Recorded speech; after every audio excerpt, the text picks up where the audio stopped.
Գնացել եք ձեր եւ մեր հայրենակիցների հետ հանդիպման, մատ եք թափ տալիս, բա ուր է ձեր բարեվարկության կանոնները։ Մարդկանց թիրախավորում եք, բա ուր է ձեր բարեվարկության կանոնները։ Ներազգային պառակտում եք մտցնում, բա ուր է ձեր բարեվարկության կանոնները։ Մանկահասակ երեխան կողքը այդ աղջկան ինչ խոսույթ ասես, ինչ բառ ասես ասում էիք։ Փախած, Էլիեսի ինչ Շուշի հադրու դերոկուպացիայով էիք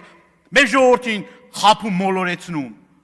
Հետո էթնիկ զտման ցեղասպանության փաստը, ակնհայտ փաստը, որը նաև ձեր ներկայացուցիչներն էին փաստում, բացվեց, որ Արցախում էթնիկ զտում ցեղասպանություններ չի եղել։ Հետո ասեցիք բռնի տեղահանված։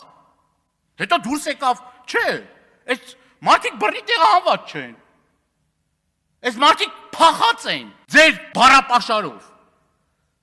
9 ամիս շարունակ Արցախցի մեր քույր եղբայրները սովի մատնված, մազապուրց, ընտեղից եկել են, ինչա, պետք է ցեղասպանվեին, պետք է էթնիկ զտման ենթարկվեին ձեր կիրթ ու կառուցողական Ալիևի կողմից։ Բայց ճար չեն ունեցել են մարդիկ, որտե պետք է գնային Հայաստանը իրենց հայրենիքը չի, թե էլ Հայաստանը իրենց հայրենիքը չի ձեզ։ Բոմ հայրենիքն այ թե իրանցը չի։ Մի հատ ներողություն եք խնդրում, հաջորդ վարքյանին ձեր սիվիկներով ու եսի ինչերով ինչ ասես որ չեք գրում։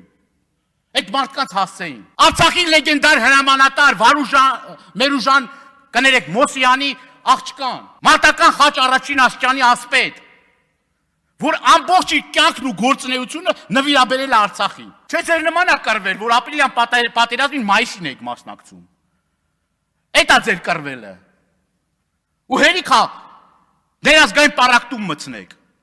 Հիմի արցախցիներին կպրծնեք մեկ էլ սյունեցիներին կսկսեք,